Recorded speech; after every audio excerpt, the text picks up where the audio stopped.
Big Mike here with Case Entertainment. Today's episode. We got BC country superstar Tyler Joe Miller. 2 hit songs right now on the radio. You're listening to Pillow Talking, and I would be over me too. If you like what we're doing, hit the subscribe button. If you're looking for a mug, perhaps a hoodie, head on over to IOnlyTouchGreatness.com. All right, I'm Tyler Joe Miller, and I'm on I Only Touch Greatness podcast. And my songs are Pillow Talking and I Will Be Over Me Too.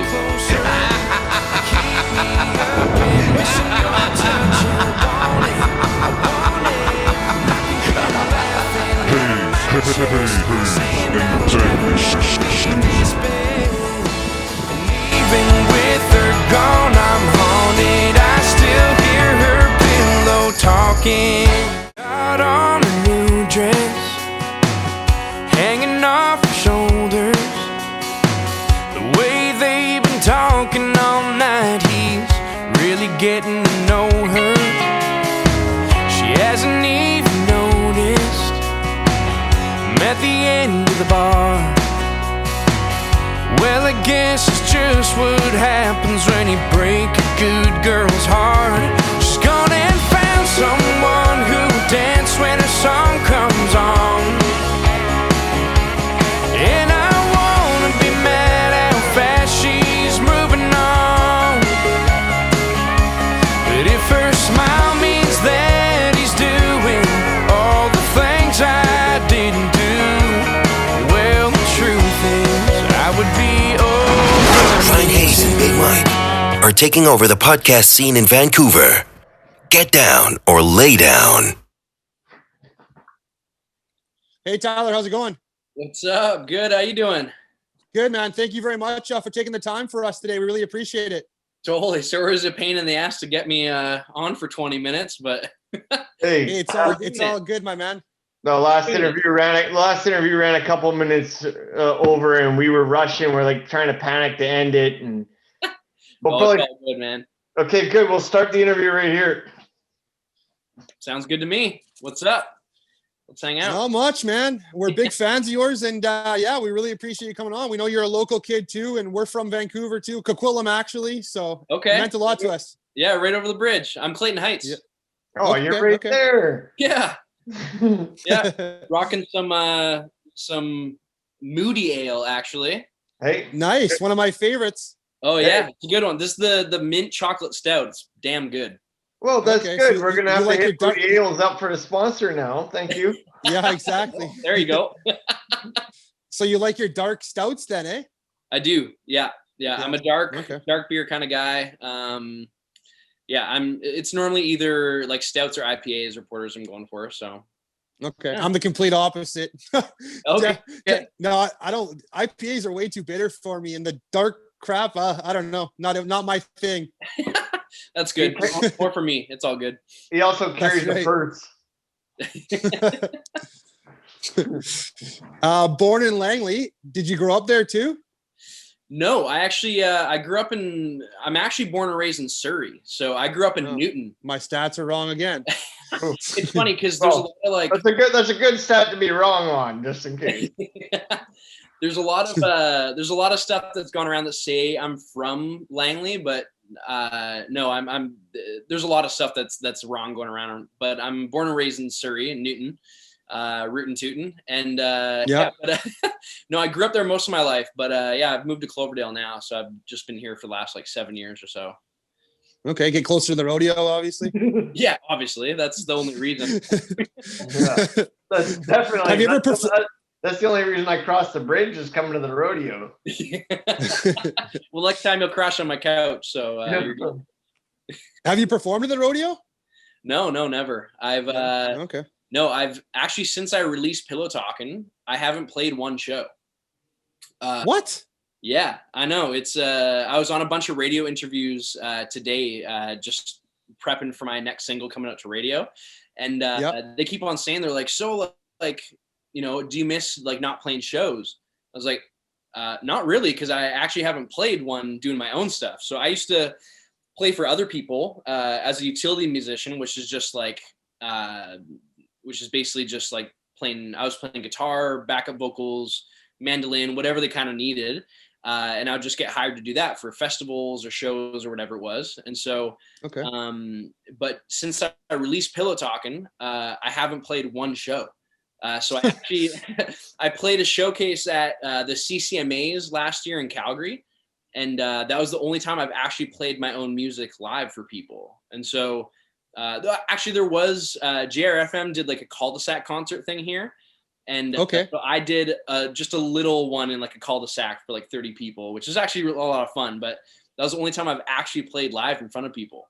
But JR is our favorite station, definitely out here. They play your music all the time, and we listen all the time. So you never did Gabby's?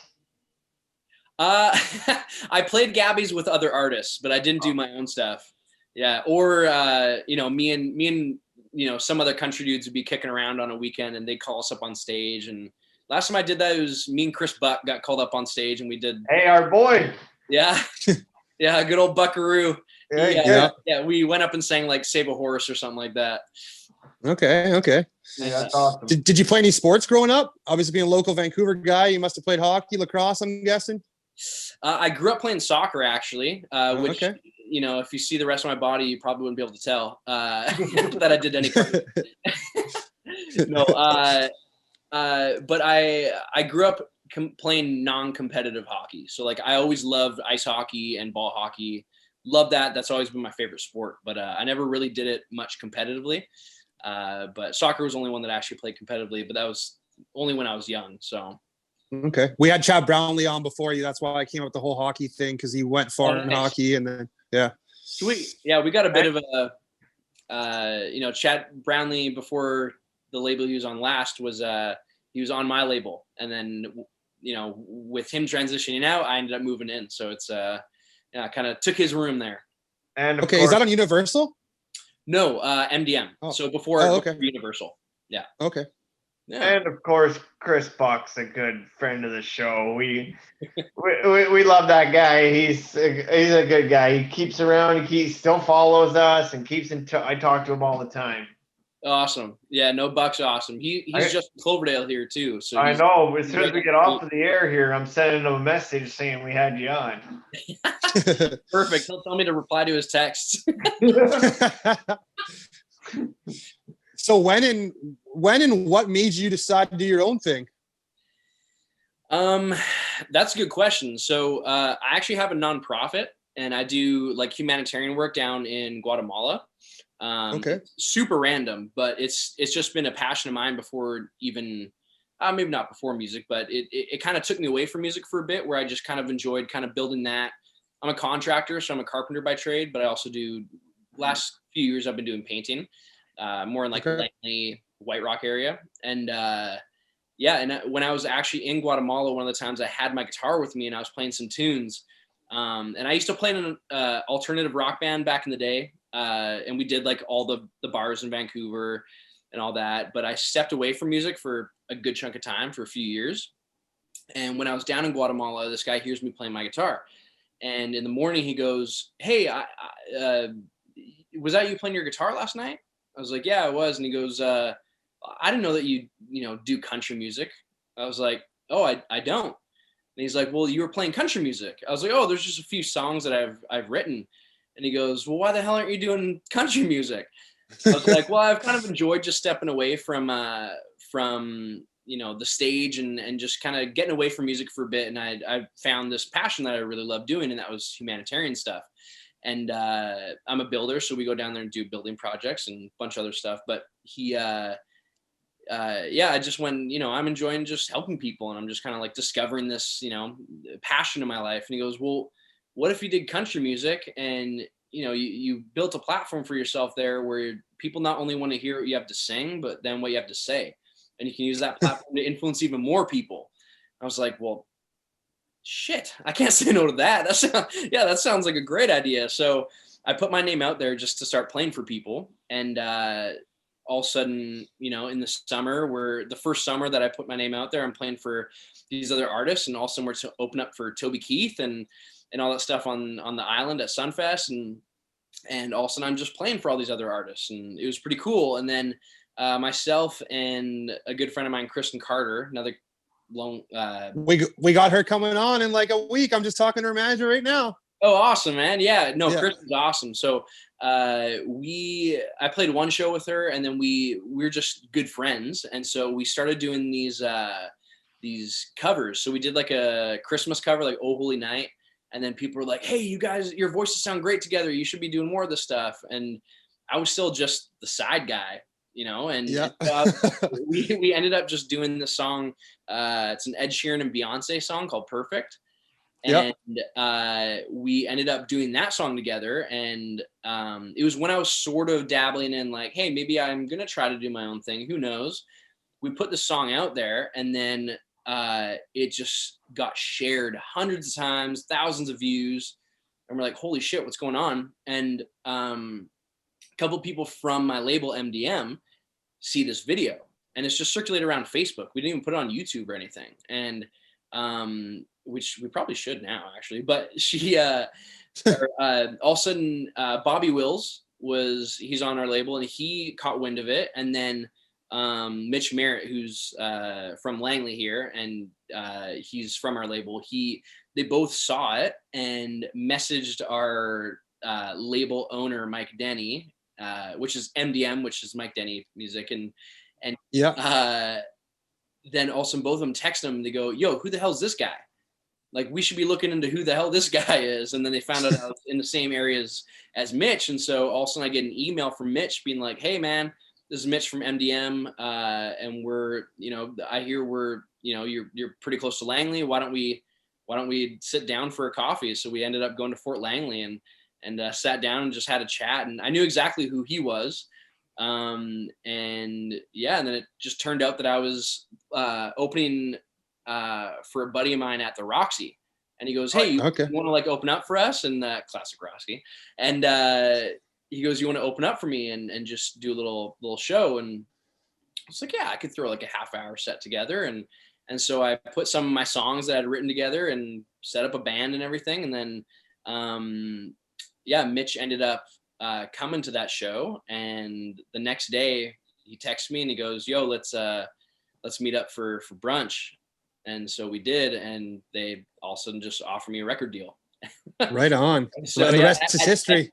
At Jimmy Mac's in Port Kells. Hey, there okay, you go. Good old Jimmy Mac's. Yeah, I love that place. Yeah. Jimmy Mac came to Guatemala with me one time. Oh, really? Yeah, the Jimmy McIntyre. He's awesome. Great dude. He is. I'm actually in the hockey pool there every couple of years. I do the hockey pool there, not every year, but he's in the pool and he runs it. He's a great guy. He's a legend. Yeah, he's great. But that's how we ended up, getting offered to do my own thing. And so the label kind of took a chance on me not even having any songs to my name or any songs out there or anything. So they just they took me from, they built me from the ground up basically.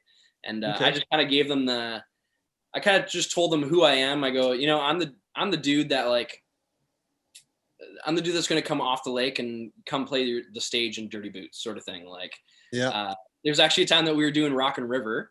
I was playing for a friend of mine, Shiloh, and we, before I went on stage, I brought my oil pan with me because I knew that my truck needed an oil change real bad. And so I ended up changing my oil on the fairgrounds right before going on stage. And some people that worked the festival came by me and they go, now that's the most redneck thing we've seen here. It's like, cool, well, it needed to be done. So what year were you up there? Because I went up there too. I went up to Luke Combs' year with Eric Church.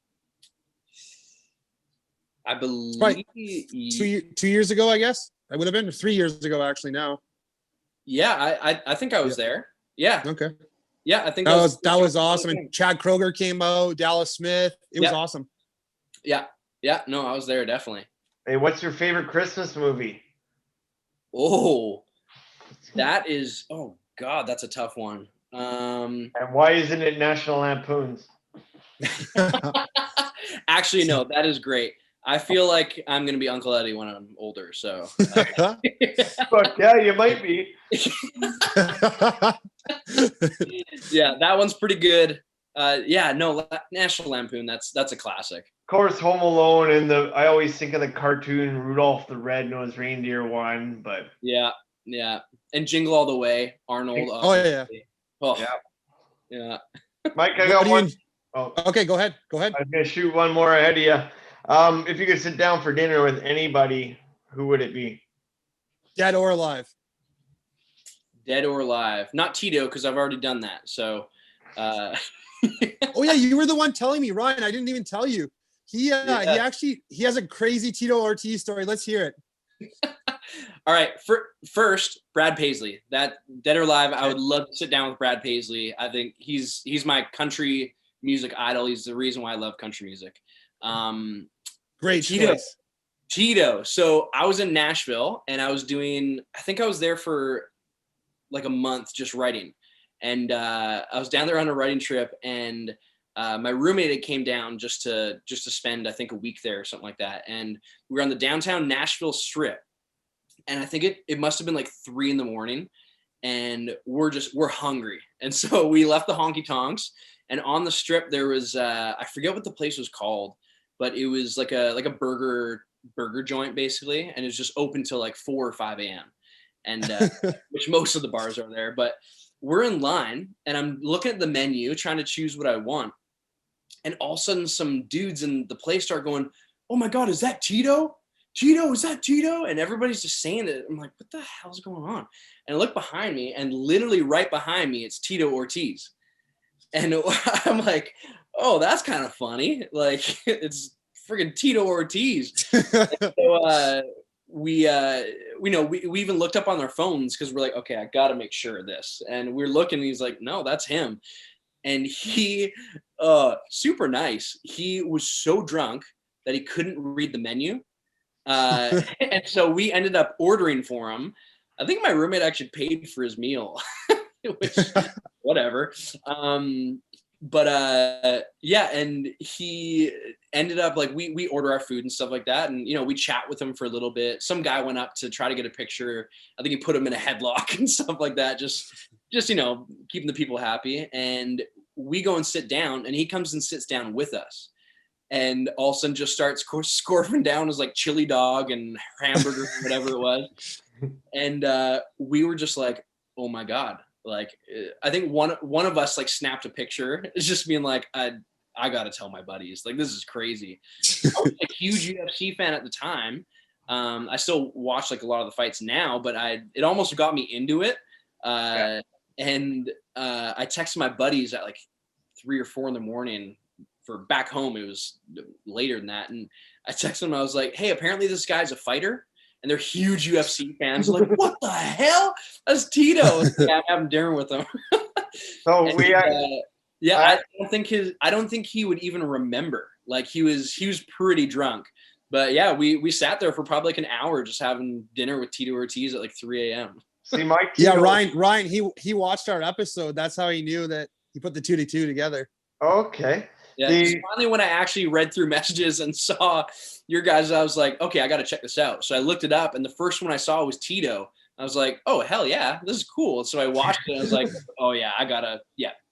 Yeah, see, and then even Tito Ortiz, when I went to Huntington Beach, I sent him a message on Twitter or whatever. We were using MySpace back in the day, and he replied. He's like, I asked him like, where's a good bar to go to get a drink and a burger or something to eat. I'm here with my family. I want to get away from my family for an hour or two.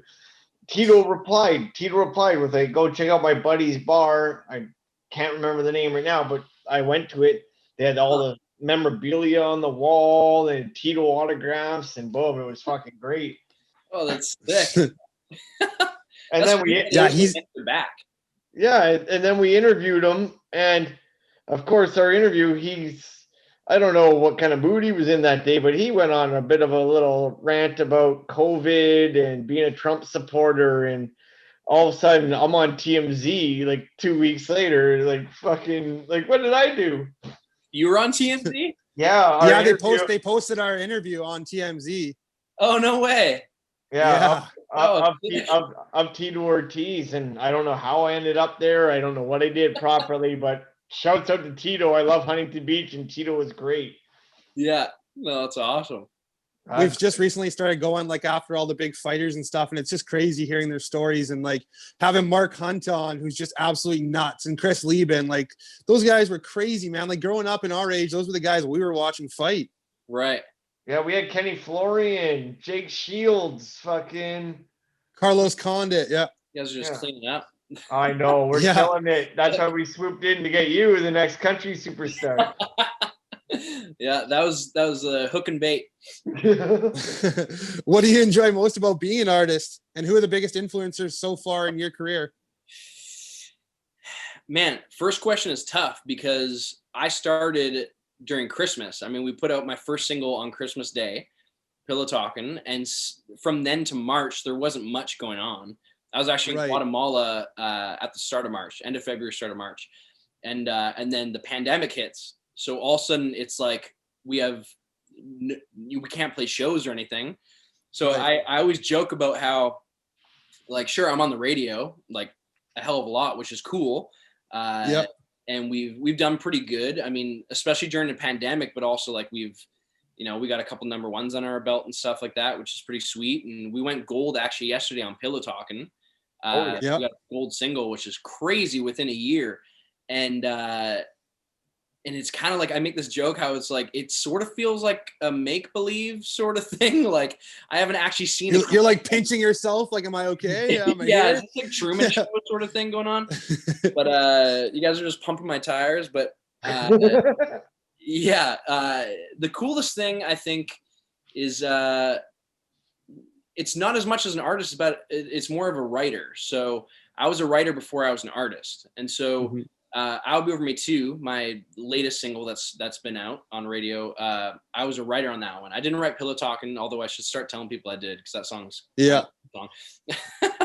I'm gonna get but when I'll Be Over Me Too came on the radio for the first time, it was like, holy shit. Okay, now, it's not just people have heard me singing on the radio, but when I heard that, it was like, whoa, other people that are listening to, for us, JRFM, I was like, other people are listening to a song that I wrote and that I, lyrics that I came up with, and they're probably singing along to it in their cars, like right beside me. Like, it's crazy. Absolutely. It's me, guaranteed. Me and the wife, both your hits. We're always singing it. Oh, I love that. But that's kind of the coolest thing is that people, and actually I've had people sending me messages, like even for like I'll Be Over Me Too and Pillow Talk, and people sending me messages being like, hey, like Pillow Talking really helped me through like a breakup in my life, or I'll Be Over Me Too, as smart ass of a song as it is. It's kind of like a tongue in cheek sort of song, but people messaging me being like, I got closure from that song. So like, thank you. And so that's the coolest thing about being an artist and a writer, I think, is that my music has actually related to people in a way and it's helped them through things. And what you just said is exactly what Chad Brownlee said to a T. He loves writing music. He loves saying music that actually means something to him, that touch other people in some way or form. Yeah. So, it's kind of a universal thing. It's just like, it's just the best thing about being an artist. And influences, I got two top influences that I think I grew up listening to that I always loved. That's Brad Paisley and Garth Brooks. So I was a 90s country boy. And so they were kind of, king for that time. And Alan Legends. Jackson. But those are the two big guys. I was always Alan Jackson, Alabama. Garth Brooks, of course. And Willie Nelson.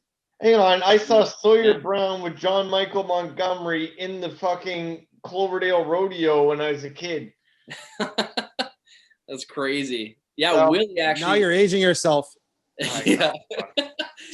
Willie, a guy that plays steel guitar on our stuff, actually plays for Willie Nelson. So it's cool to hear a lot of that, on the road stuff, and just like, they'll just be shooting it like it's nothing. Like, oh yeah, I'm Willie on the road and blah blah this and that. It's like, you don't understand. I'm from Surrey. Like, I don't know those kind of people. That's cool. How much does Willie actually smoke then? I don't know. I didn't ask about that, but I assume it's as much as everybody thinks. How much did you guys smoke together? It's a better question. I would pay to smoke with Willie. Like, let's be honest, that'd be a fucking legendary thing. Hey, one thing. Wait, we got Cheech and Chong. We got Tommy Chung from Cheech and Chong coming up tomorrow on a podcast. Oh, really? So that'll be a good one. And that's a question I'm hitting him with. Willie. I know. Mike's definitely not going to let me smoke on the episode because that's not going to happen. Definitely not. Okay, quick one. I got one. Mike. Go ahead. Do you have a favorite dream venue? Oh, Grand Ole Opry. I think it's that. It has to be. Yeah, I want to play in the Circle. That'd be sweet. That, and then as a writer, in Nashville, the Bluebird is just so classic. I almost got to get pulled up the first time I went to Nashville or there to write. I almost got pulled up to do a song, but it didn't end up working out. But that'd be a place that would be sweet. But Grand Ole Opry as an artist would just be the best. Yeah. Oh yeah. Like, so is it like, I've obviously never been in Nashville, so I'm asking you a question. Like, if you go to stay in downtown Nashville, like, can you literally walk bar to bar to bar to bar, all country bars? Because like me and the wife are huge country fans, and that's what I picture in my mind. Yeah, man. You like that? There's the honky tonks on the downtown strip, which is probably about 2 blocks, 3 at most, and it is just littered with honky tonks. So yeah, it's kind of like Granville, around kind of like Roxy and Commodore and stuff like that. It's just like that, but every bar is open till like 4 in the morning, and every bar has like 3 to 4 levels, and every bar has a different band on every single level. Oh wow! Like you can go. That's awesome. You know, you can go into Tootsie's and you walk in and say you don't like the song that's playing. You just go to the next floor and there's a whole other band playing another song. And that's incredible. Yeah. Hey, we've heard about Tootsie's through all the interviews because we interview a lot of National Predators and country singers and. Nice. Yeah. Yeah, Tootsie's comes up a lot of times. Tootsie's is great. Yeah, no, it's You ever perform at Roosters? Nothing adds up to Roosters, man. It's I played at Roosters the last night that it was open. So like the night that it closed, that was my first and last time ever playing it. We had like an open jam for just musicians coming into play, because that was when I was just getting into doing country music. Yeah. Or at least playing it with people. And I got up to go on stage for a few songs. And we were all there the last night of Roosters, or they had the closing weekend and we hit it up on the Friday, I believe. Okay, I was there on the Sunday. Oh shit. Yeah, we almost had you. My girl LA hooked me up. Oh nice. Yeah, but you can just walk bar to bar. It's God, there's probably like 20 different honky tonks just on that like 2 block strip. I gotta go. Sounds like a bucket list. It is definitely. Have to. Any pre-show meals or rituals? We know Aaron Pritchett likes to shoot the fireball shots, and a couple other guys like Chad Brownlee said they like their whiskey before. Pre-show, I've always been like a beer and a shot, or beer and I'm a big Scotch guy, so I love just when I start playing shows, I hope that on my rider is a bottle of Scotch. There's a lot of people that are about Jack Daniels. I'm a Johnny Walker kind of guy. And so, I think it's normally at least a beer and a shot. You can definitely have too much beer before you start playing, which it hasn't meant too much to me because I've not been like the front man. So I was like, whatever, I'm just a guitarist. I play some chords and sing. But there has been times where you have a few too many. You're like, oh, I forget the words. This is not good. But one beer and shot before going on stage, and you just have a beer on stage is perfect. Yeah, and that's definitely happened. See, I used to run a hip hop record label here in Vancouver. I was always the A&R that I middleman. I got beats from somebody. I gave them to my Dominican rappers, and I middleman all the stuff. But one time it was my 25th birthday. We brought a big name person from Compton to perform at my birthday at Fever nightclub in New West. And then he was too drunk that halfway through the set he forgot the next song. And it still stands out 15 years later as one of the weakest moments in my life. Yeah. It's you can feel real good, but then you get to a point where it's just like you do not remember what's supposed to come up next. Yeah. You cannot even be like too drunk. It's just like you get to a point where it's like my mind's not on this anymore. Yeah, it's almost like you got bored. Yeah. But speaking of Nashville Preds, I should have worn my. Do you know Journey Risk True? Mike. Hey, I think it's gone. I don't know what the hell is going on there. I guess I got to write this time down here. But the 850, fuck. Yeah, no, we've done a few Nashville Predators. We've done Dante Fabro, who's a good Coquitlam kid. Yeah. We just had on Frederick Goudreau, who was a Nashville Predator. Couple other, and then of course the country people. Mike's back right now. The country people that we meet, like there's the Emily Reed that's down there. Do you know that name? Thanks, Mike, for hanging out. Don't worry, I'm like Slim Shady. I'm back. Emily Reed, like the country artist. Yeah. The singer. Yeah. Emily's awesome. She's a Vancouver Island girl. Yeah. Yes, she is. Yeah. We had her on. Yeah, we had her on a couple weeks ago as somebody that she lives down there now. Aaron Goodwin, we've obviously had on that lives down there now. Yep. So Ryan Johansson, guy. Nashville Pred, he's got a company, Journey Risk True, and they've just been awesome. So JRT started sending me some merch and stuff, and because they are, I think what's he from, Port Moody? Yeah. Yeah, I actually coached him in lacrosse, so I know him really well. Oh, really? Yeah. Okay, so I haven't met Ryan, but one of the other guys that he runs the Jason Trott. Jason Trott. Is it Jason? Okay, maybe Riley or Jason. They run the JRT team here. Okay, so they sent me some merch, like some hat and shirts and stuff like that, and some hoodies, and they're awesome. But they found out that I was a Vancouver boy too, and they're like, man, we rep a lot of the Preds and this stuff, and so they sent me some stuff, and it's good stuff. It's a cool mix of like the country music with hockey. It's like the perfect combo. It is. That's awesome. Yeah. You've obviously had numerous nominations, awards won at the BC and the Canada Country Music Awards. What's it like being recognized? Weird as hell. It's weird seeing my face up on screens like that. So yeah, we were up for the Rising Star for CCMAs this year, and that was not our plan. It was not even we weren't shooting for that. It hit us a year early, and so it was super weird to see my mug up on the screen along with all these other great artists, and so that's been super cool. And then BCCMAs, we brought home 3 pieces of hardware this year. Which I think that was Male Artist, Songwriter of the Year, and what was Single of the Year. And it's super cool because last year I also got a Rising Star for the BCCMAs, and it was before I'd even put a song out yet. And so I was thinking, I remember I was sitting across the table from Jess Moskaluk, who's on our label, and she came she was they hired her to come sing. She was like the headlining for the show. And she goes, "Oh, do you have a speech prepared?" It's like, "No, for what?" Like, "In case you win." I was like, I'm the only one that doesn't even have a damn song out yet. And she's like, "You never know." And then they're like, "Tyler Joe Miller." I was like, "What the? Oh crap. I should have came up with a speech."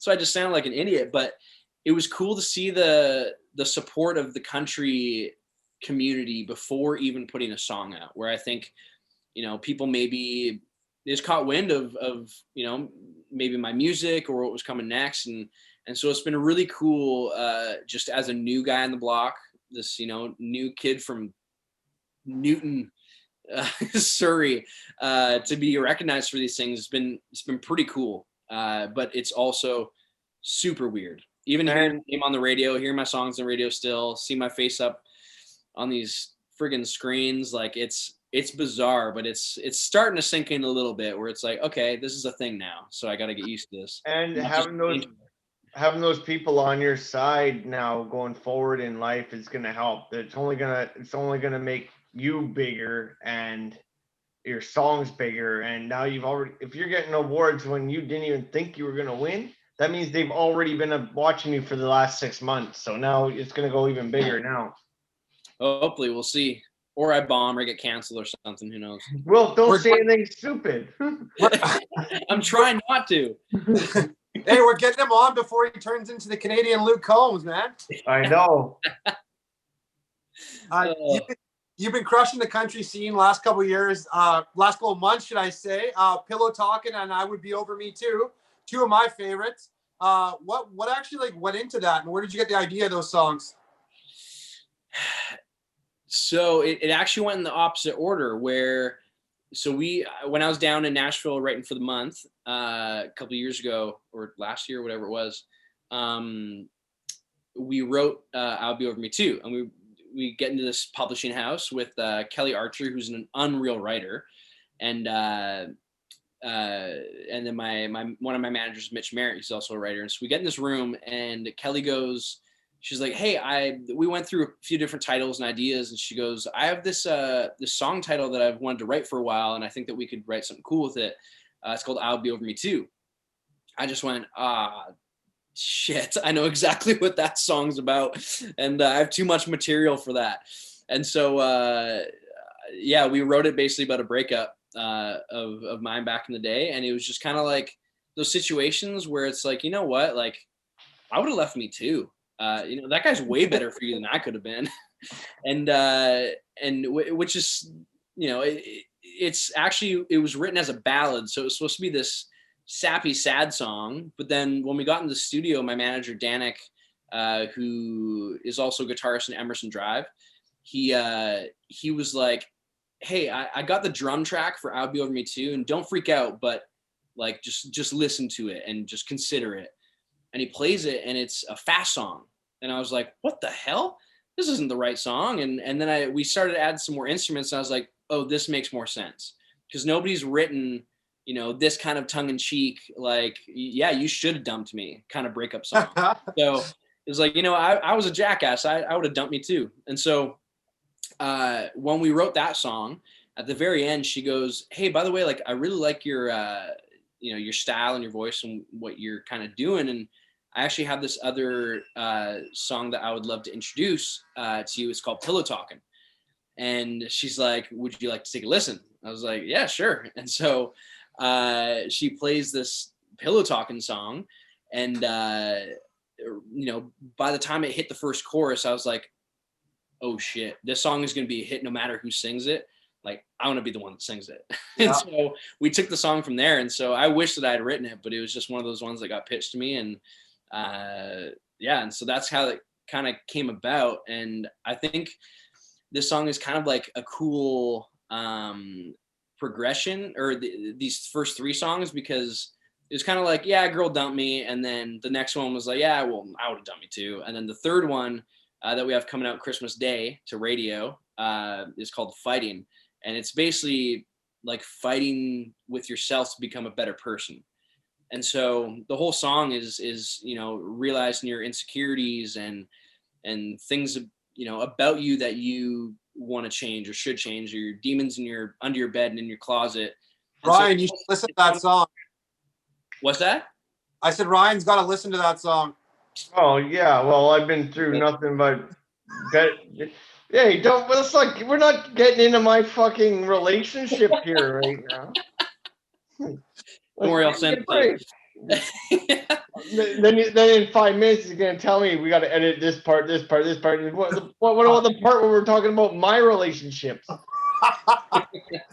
The lack of. Yeah. But I think it's cool, because I think it's going to show, I think all these songs are showing a different part of me.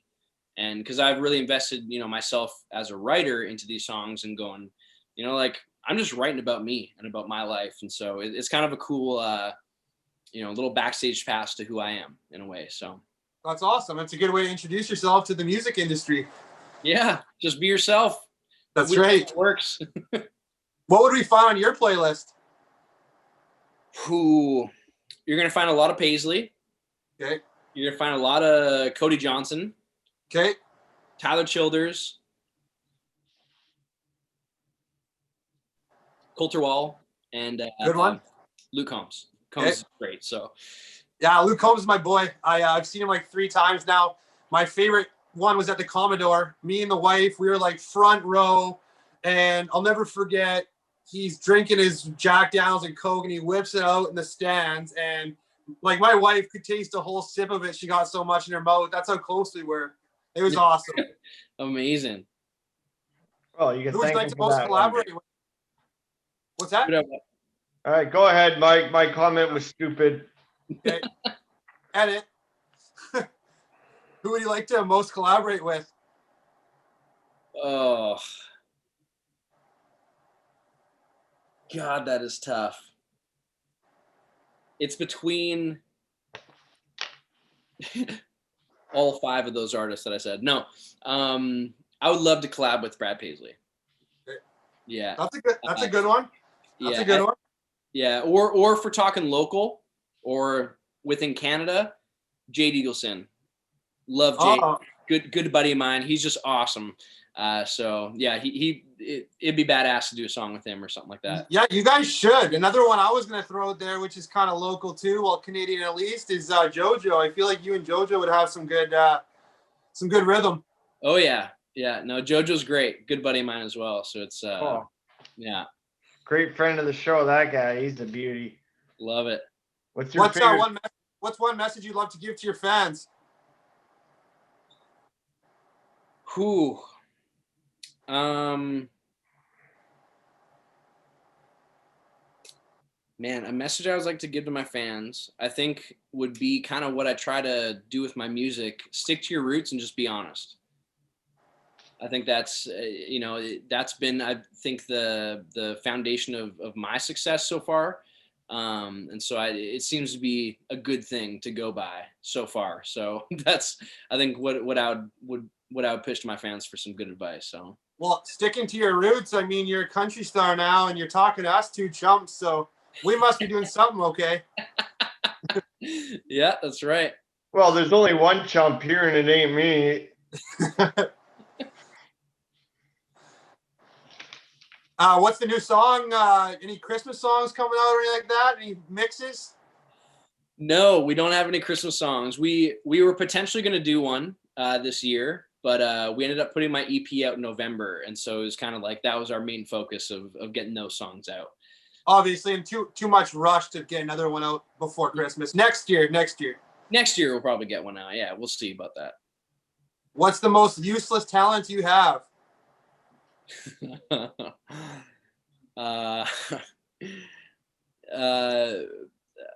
Breakdancing. I used to break dance. Wow. Hey, it's an Olympic sport now. It's true. Now it is. Hey, don't worry, man. I can beat you by that. I can't do it right now. I got socks on, but I can do West Side with my toes without putting my fucking fingers on my toes. Like, he can just, he's weird, man. I can do hang loose too. It's very bizarre. Yeah, I'm a bit bizarre. Hey, Tyler, I just want to thank you so much for taking the time today and coming on and chat with us. We're big fans of yours, and we can't wait to promote you and wait till you're at the top, man, because you're going to get there. Your music's unreal, and keep it up. Oh, man, thanks so much. I appreciate that. Check them out. Perfect. Love it. Hey, dude, Merry Christmas, and let's get some beer sometime, for real. Yeah, Merry Christmas to you guys, too, and hell yeah, let's do it. I'm into it. All the best to you guys, man, and if Tyler, if you can put in a good word with some of the other country guys, we'd really appreciate it. Obviously, you tell I'm a huge country fan, and we're trying to get all the big country stars in Canada on here. So if you can help us out, get some other guys. I know you probably have a lot of connections now through the music industry. So if you can help us out, I appreciate it. Let's do it, man. Yeah, I'll do that for sure. Because a lot of times you guys don't even see our messages. That's the thing. Is like I can message you and you get 10,000 messages. It's true. Yeah. I literally had to. Yeah, you got to sift through those things. Yeah. It goes in that separate inbox that I don't check often at all. And I'll definitely and when you guys put this out, I'll definitely be posting about it. And so awesome. Yeah, perfect. I'm gonna follow you. I'm gonna follow you right now, man. So we'll talk to you soon. Beauty. Sounds good. Please tell Kristen Carter about us, because I've been talking to her and stuff. I just want to make sure she knows that we're chill, we're cool. Like it's not going to be anything. Yeah. Yeah, I'll do that. I'll text her. Thanks. Thank you. All right. Thanks, guys. Merry Christmas.